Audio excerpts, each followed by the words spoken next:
And we are live. Hello, everybody. Thank you for showing up today. We really appreciate it. We have a fabulous reading for you today. Uh, my name is Corey. I am from Vroman's Bookstore, and we have the pleasure of hosting Gillian Sze and Michelle Lee discussing and reading My Love for You is Always. There is also an activity sheet that is involved with today's reading. We will keep posting the link for that to you, and also we will try to do a live link for that through the event. But let me get started. Oh, wait, hold on. If you haven't purchased the book, you guys, down at the bottom of your screen, it says purchase book. You guys can click that little button and get your book. And if you have any questions, there's another little tab down there at the end of your screen called Ask a Question. So get your questions in there so we make sure we get all of your questions. And then, okay, let me introduce our guests. It's really exciting. So Michelle Lee is an illustrator author from Los Angeles and has been drawing since she could hold a pencil. She is a former K-8 science teacher, and her work in creative endeavors have always hovered around the intersection of art, science, and education. In addition to illustrating picture books, Michelle co-owns the Bee's Knees, a children's clothing and accessory line. She lives in Silver Lake, a really cool part of town of LA, with her husband Charlie. Gillian Sze is a writer and teacher. She's the author of 9 poetry collections and has also published creative nonfiction, articles, interviews, and book reviews. Most recently, she has started writing children's literature, including My Love for You Is Always. Originally from Winnipeg, she now resides in Montreal, where she teaches creative writing and literature. Okay, I'm going to hand it off to you, ladies. Thank you so much for the introduction, Corey, and thank you to Vroman's Bookstore for having us. We are so excited. Michelle, you're excited too, right? Yes. To share this book with all of you. So thank you, everyone, for joining us. I'm really happy to see the hellos in the chat box. It's quite thrilling to know that there's actually someone else on the other side of the screen. It's been a very exciting week. I think Michelle probably agrees too. The book is like 4 days old, and it's been, warmly received, and we're delighted by that. So we'll start off our time together with a story time, with a reading, and then we'll move on to a little bit of behind the scenes with Michelle afterwards. So this book, My Love for You Is Always, centers on a conversation that little boy has with his mother while she's making dinner. He takes advantage of that time to ask her a big question, which is, what is love? And she uses the ingredients around her to come up with an answer. So I'll read the story, and Michelle will kindly hold the book open for me, so it's really easy for me on my end. So we'll begin. My love for you is always. And the end papers are so gorgeous, by the way. I promise, I'm going to do my best to provide a very fluid reading, but I can promise that I won't stop to rave about Michelle's work. So, okay, my love for you is always.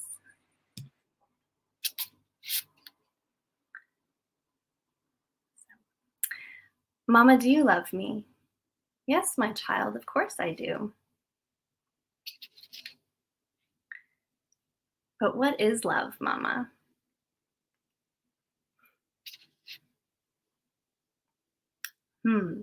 Love is many things at once and is different for every person, so it can be hard to describe.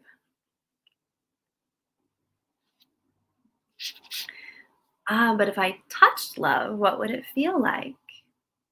Let's see. Well, my love for you feels warm, like tea in my tummy.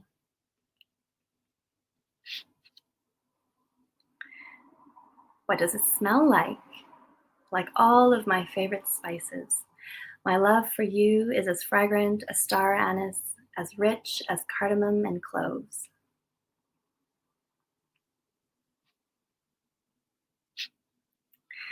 Mama, what does love look like?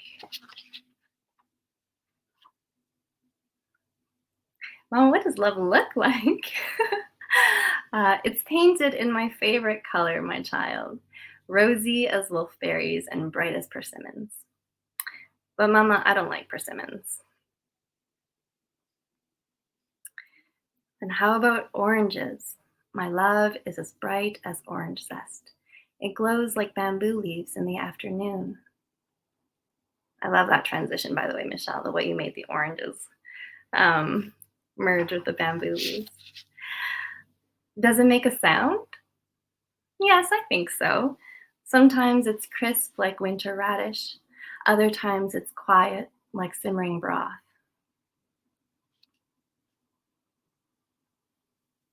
Love this page. What does love taste like, Mama? It tastes sweeter than the red dates I put in your soup. My love is that savored first bite of sponge sugar. I love this is one of my favorite spreads because he's if you look closely, he's trying to grab some dragon's beard candy, and the mother knows it, and she's like, "You can have that before dinner. It's fine."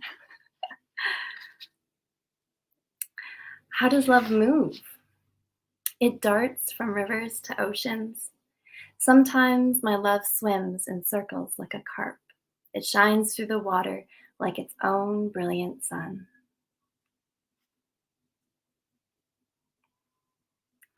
Classic question. Mama, how much do you love me?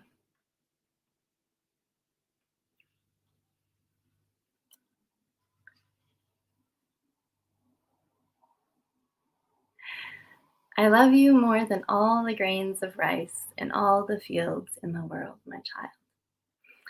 That's a lot, right? More than you know. Can you tell this to me again, Mama? Yes, and many times more, again and again. Why? Which is another classic question. Because my love for you is always. It goes round and round like the gold rim of your bowl. I get hungry when I look at that page.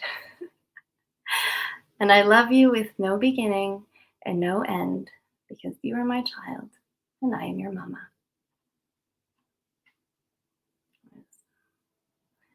Wonderful the end with the family eating the completed meal. Thank you, Michelle. Stellar book holding. You're welcome. So we're gonna save questions for the very end. I hope you enjoyed that reading. I just want to say that one of my favorite parts about picture book writing is just being paired with an amazing, talented artist like Michelle. When I write the story, the manuscript is quite. It's not the most exciting document to look at. It's just black on white. And then I get paired up with someone like Michelle who really brings the words and the world to life. So it is my absolute pleasure to spotlight Michelle Lee right now, who will share a little bit about her creative process. Thanks, Gillian. So I was thinking that the dragon page is something that has been getting a lot of interest from my friends and the little kids who are saying like, oh, that's my favorite page. And so I thought I would start out with a little bit of a demo, a drawing demo. If you kids at home are watching along, you can grab a pencil or paper and some crayons. And if you want to follow along, you can definitely do so. And then I'll do a little behind the scenes on like kind of how this, how the illustrations in this came about after I received Gillian's manuscript. So I'm going to start here. I'm going to start with the demo, and something that I'll talk about, I guess, in the little behind the scenes is just kind of the process and like how long things take, how things get made. And something that I get asked a lot is like, oh, how do you do that so fast? And it takes a lot of practice, and it just takes a lot of tries to get it right. So if you're at home and you'd like to learn how to make a dragon, I'm not going to make it exactly the same as in the book, but this is a great way to use any broken crayons that you might have. So I'm going to start like this, and you can do however you want. I'm going to use the side of the crayon. And make kind of a squiggly S shape. Then from there, to make the dragon's eyes, again, this is sort of choose your own adventure. You can make any sort of shape you want. I'm going to make 2 eyes right here, like this. And this is a point where you can do, you know, eyes that look like that. You can do big eyes. You can do closed eyes. World is your oyster. Oh, you can't see that. But I'm going to do my 2 little eyes here, and you're going to do 2 noses with these little commas next to them. And from there, so we have our eyes, we have our nose. And the next step, I guess, would be to do sort of the side parts of the dragon's eyes. So I'm going to do a couple of C's like that, more commas. And then I'm going to go with the mouth of the dragon. So I'm going to make my dragon smiling like that. And in the book, it's Dragon's Beard candy. That's kind of the, if you've never seen Dragon's Beard candy, it's basically like a spun sugar little bundle. And so it's very light, very sort of hairy. And so that's exactly why they call it. It sounds so appetizing. Yeah. It's very hairy. Very hairy. But I imagine it would be like super crunchy. So I'm going to give him a little beard like that, or her. And we're going to do the bottom beard even bigger.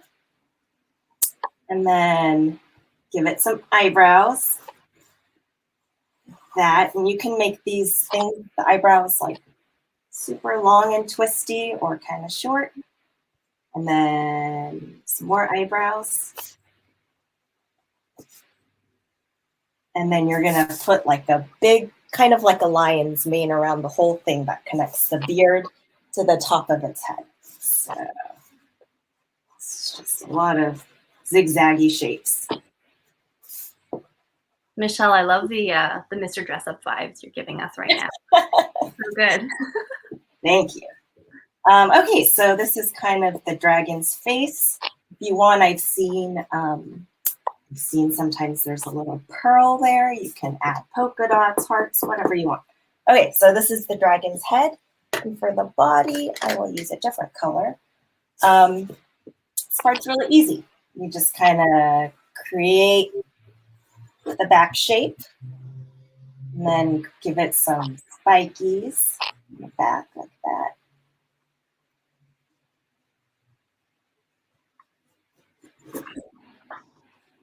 And then to kind of do this too.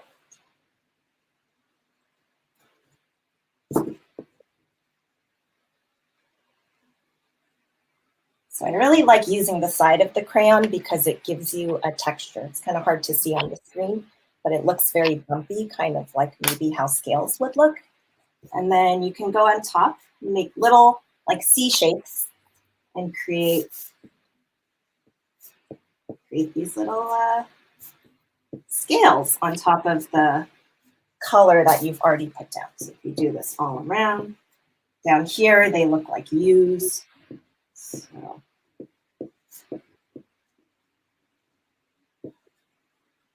Okay, and I guess at this point you could stop. If you wanted to, you could add some arms and legs. I don't remember if I put arms and legs on the dragon in the book. No arms or legs. But You know what? I'm going to make He's him very mobile. Yeah, he's kind of slurry. I'm going to give him a hand here. And what should he be holding, Gillian? What should this dragon be? What kind of food should it be holding? What do you think? The first thing I thought of was an ice cream cone. But Yeah.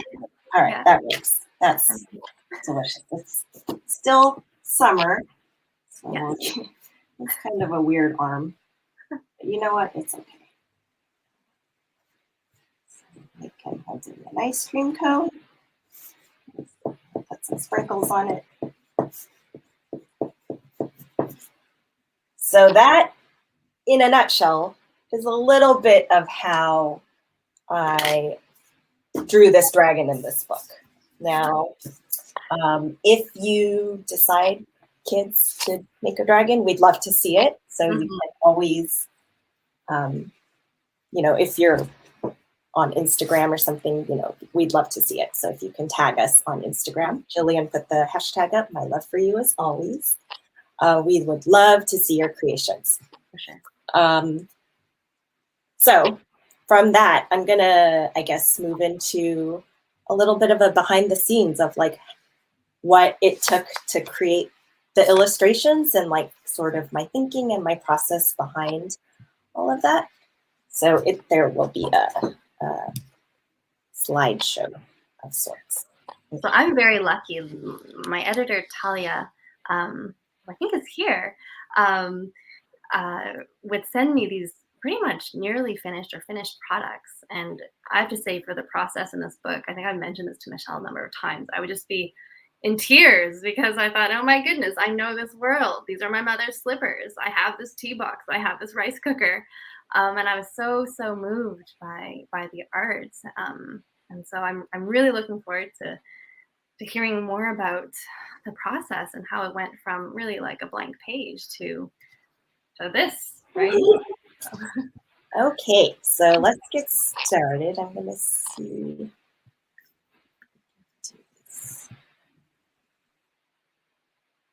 All right, are you able to see this? Gillian, are you seeing? I can see it. Okay. So I don't think I can see myself while I do this. So I'm just gonna sort of talk and then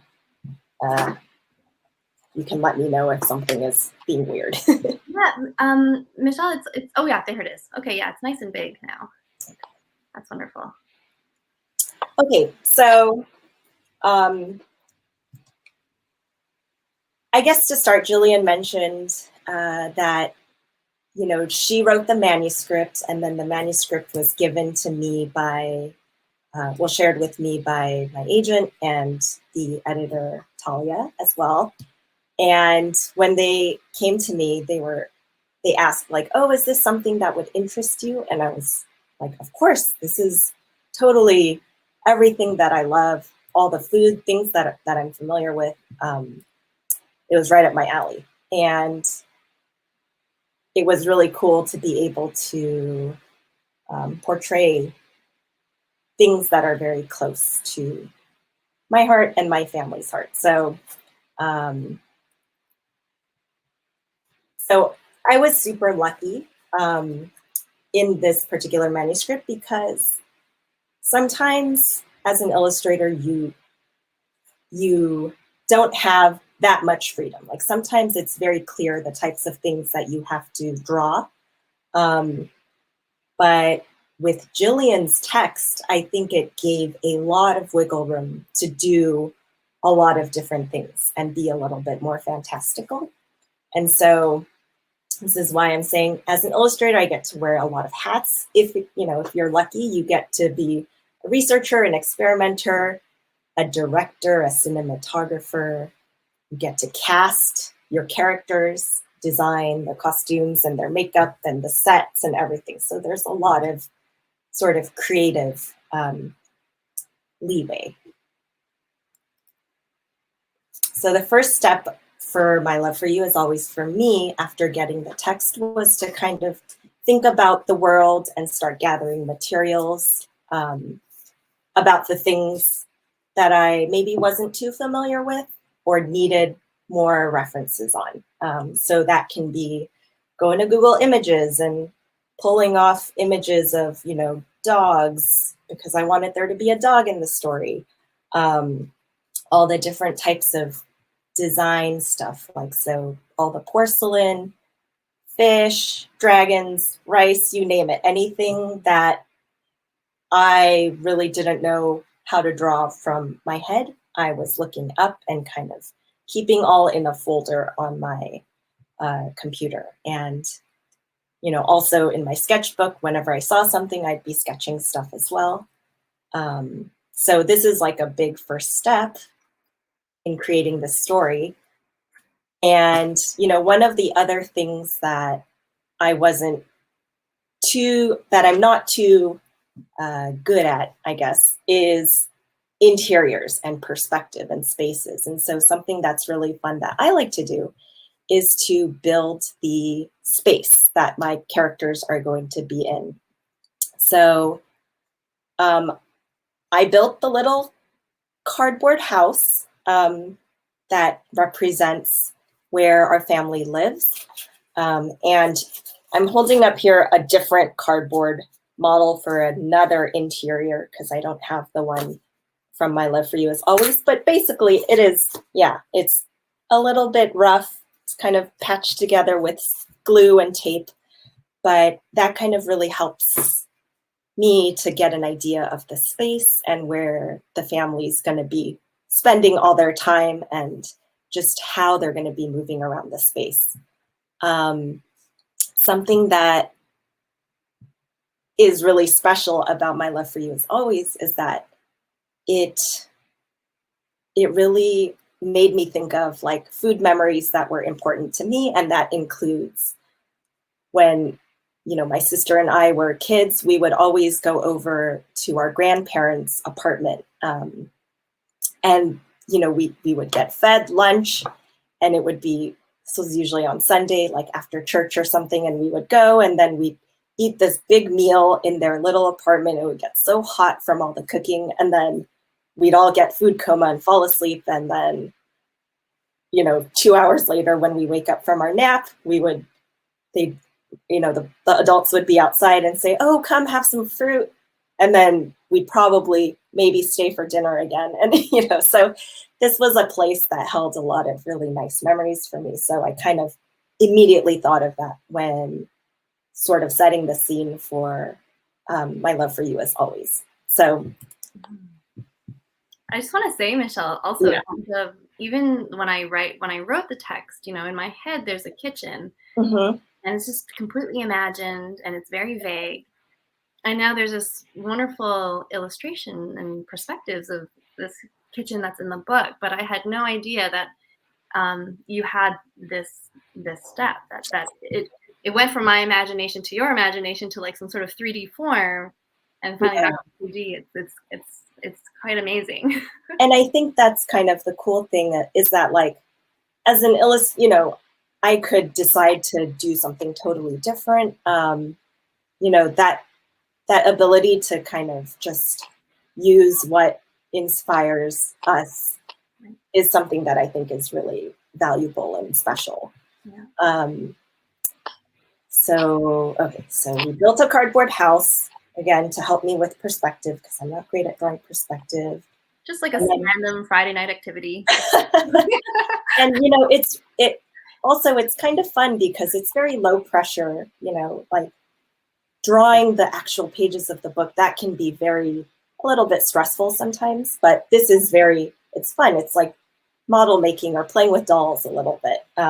So it's a little bit of play that kind of helps me get really excited about the drawings that are to come. So yeah, I do stuff like this where I make little cutouts and kind of set them up around and take pictures just to give myself an idea. So I have a lot of photos on my phone of this interior. Then after that, so once I have a good idea of like roughly the characters and roughly the space, next is the storyboarding phase. And a storyboard is basically all of the pages of the book that are all laid out sort of on one sheet. So you can really quickly see like every single scene in the book. So here it was, I think this was like one of the earlier thumbnail sketches that then gets sent over to Gillian to look at, to Talia and all the people at the publishing end of it. And from there, this is by no means a final. There's, of course, going to be some feedback, like times when things need to change. So sometimes the pacing, pages get moved around, words get moved around, you know, like if you look at this, one of the earlier scenes when the boy is asking his mama, like, what is love? In the earlier page, she was looking away from him, and one of the pieces of feedback was, oh, you should have them connecting at that moment. So there's things like that where having another set of eyes to look at it and give their feedback is super important. So make all the changes as needed, and as this is not the last time things are going to change, there will be changes throughout, but this is kind of the main, I guess, the skeleton of the story. And then from there, it's kind of the fun sort of detail work. Who are the characters? How are they going to look? What their hairstyles are going to be like? Their height? Just casting, basically. Who are these characters? And what are they going to wear? So, you know, we have something that was important was in growing up, we didn't wear shoes in the house and slippers were important. So I wanted to show that in this household also, like, they're not wearing shoes in the house. So mom's wearing slippers. Again, the decision to put in a dog who was not in the manuscript, but that's just a little extra something that, oh, that's kind of an added character who can kind of be another way to show love. Like, obviously dogs love their families and families love their dogs. So that was a little something extra. And then comes the actual like painting and drawing tests. So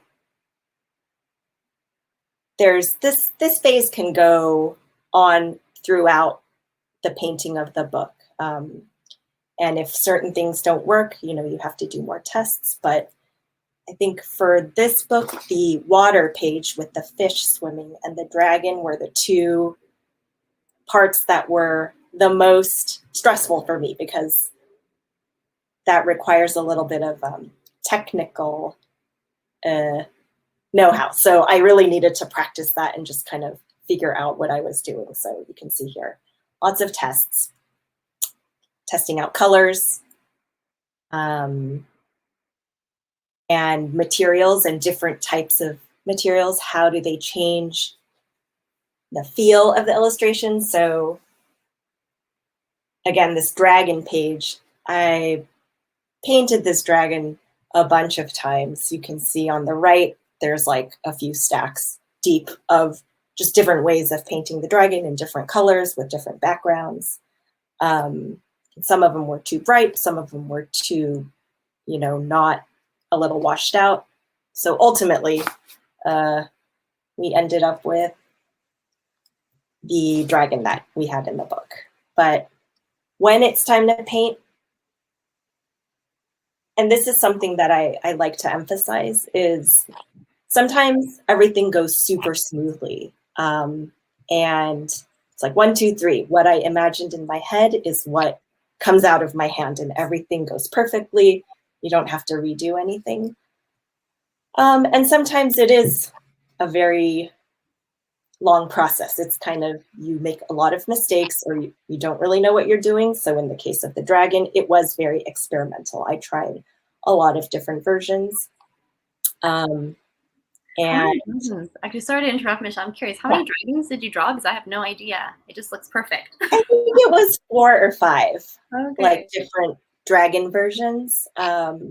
And it was, you know, sometimes it was like, it was almost done, and then there was like a little mistake at the end, which totally messed the whole thing up. And so those are kind of moments that can be a little bit frustrating, but sometimes you also have to I just have to like let it go, and it'll be okay. How come this is being weird?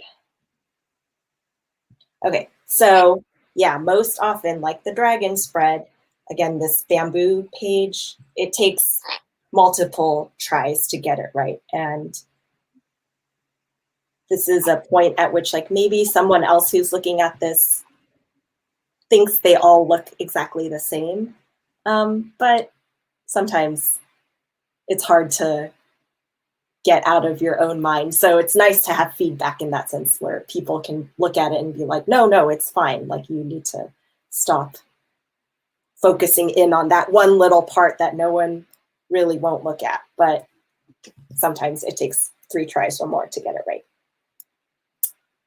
And after that, you know, once all of the drawings are done, I like to put everything up together and just look at it all to see if there are things that need to be changed. So this kind of helps look at like the colors and see if things are harmonious or if something stands out or is too washed out and needs to be emphasized a little bit more. That's what all those pink Post-its are. Those are notes like, oh, adjust this, change that. And after that point, if everything looks okay, then it kind of gets sent off to the scanners and the printers. And that's like the last bit of my responsibility. But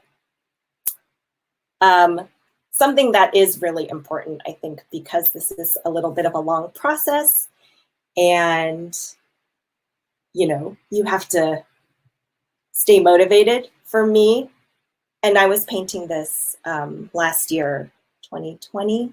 Yeah, last 2020 during the pandemic, it was really important to stay motivated and just like this book was it was like a salve. It was so nice to always come back to like painting this family that was hanging out together and they could, you know, have an event and be in each other's company, especially when, you know, last year, no one was getting together. It was kind of dangerous to do that. So we find ways to stay motivated. And for me, snacks are very important. So I have my pretzels here, my cookies, lots of iced coffee, ice cream. And yeah, that's kind of the process in a nutshell. I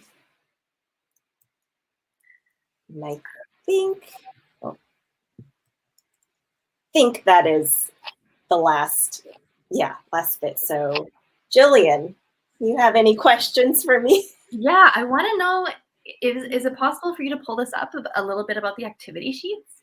Oh, yeah. So we did create some activity sheets and they're available. There is a link that Corey has been posting on the side. But if you would like, let me get off of this share screen. If you would like, you know, your kids to work on a little something, we have writing activity and a bunch of like drawing and coloring activities afterwards. And this is just kind of echoing the text in the story. My love for you feels blank like, and maybe work with your kid, or you can fill it out yourself to come up with the different ways that love kind of manifests in different food, how love feels, like the different senses of food. So we have a writing sheet and coloring page, and then just some drawing. This one is, so the family in the story is cooking a winter melon soup, which turns out to be a favorite of my niece and nephew. So in the story it's that, but you can invent your own stew. You draw the ingredients in here, and then just a nice frame that you can draw your loved ones in. And we do have a hashtag if you want to share your creations. It is hashtag my love for you as always. So we'd love to see that.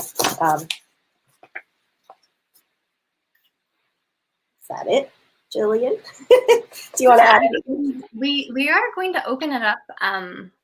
The Q&A to the audience. I see that there are already a few questions coming in. You can take a moment to think about, if you have any questions for me or for Michelle. You can just hit that little tab there, ask a question. I just want to mention that a little part of Michelle's process that I really appreciated was that she messaged me one day. She wanted to know, was there something that my mom made, or is there a particular food that was special to me that she could, put into the book? And when I mentioned a few things, obviously dumplings, handmade wontons, sticky rice wrapped in bamboo leaves, which I'm very happy to say makes an appearance right there. Mm-hmm. And I just thought that was such a generous, a generous offer, for Michelle to include that in the book. And so, before we get to the Q&A with the audience, I would like to ask if you were able to sneak in, a favorite food of yours, or something special in this book. I think, on the final spread scene where it's the whole feast laid out, a lot of the foods that were special to you, Gillian, are foods that I also really love. I love food in general. So, there's something that was nice was the steamed fish is something that I personally really love to eat, and my brother-in-law's father will sometimes make before pandemic times, he would make this crispy steamed fish and then pour the hot oil over with the ginger and the scallions. So that to me is something that's really delicious. And then if you look on the end papers, just take a look around, there are some special little things over here on this side that are my favorite things. So kimbap was a food that I think when I was a kid, my mom, every time we had some sort of event at school, my mom would make, and the kids had to bring stuff for a potluck style. My mom would always, spend the night before the morning making kimbap that we could share with our classmates to give them a touch of Korean food, a taste of Korean food. And then in the corner, because I love chocolate chip cookies, some chocolate chip cookies down there. Those are my little favorites. But yeah, Gillian, in addition to the dumplings and stuff, obviously you had been thinking this whole, the story's framed around food. Can you tell us a little bit of what led you to actually write the story, and what was? Yeah, for sure. The story was really inspired by my mother. After I had my first child, I had to go undergo what's called Chinese postpartum care, and so that involved pretty much a isolation. So one month staying at home, and my mother had to make just a special diet to help the recovering new maternal body. Mm-hmm. And just paying attention to her attention to food. I don't have the photo with me now, but there's a photo of me nursing my son and my mother feeding me breakfast on the bed. So it was just this, when I became a mother, I also had to be, mothered as well. And so it just really triggered a strong reflection of the sort of attention and energy and love that goes, that went into the food she made for me from the beginning. the inconvenience, because now I have kids and I have to feed them every single day. It's also like, oh wow, I have to do this, and it's a gesture of love. You know, it gives love, which is abstract, this sort of, you know, tangible, seeable form. Yeah.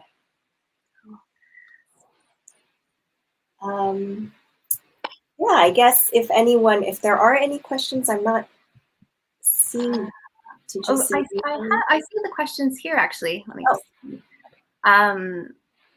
Let's see, Perry. Hi, Perry. He asked, was it difficult to transition from doing poetry to writing a children's book?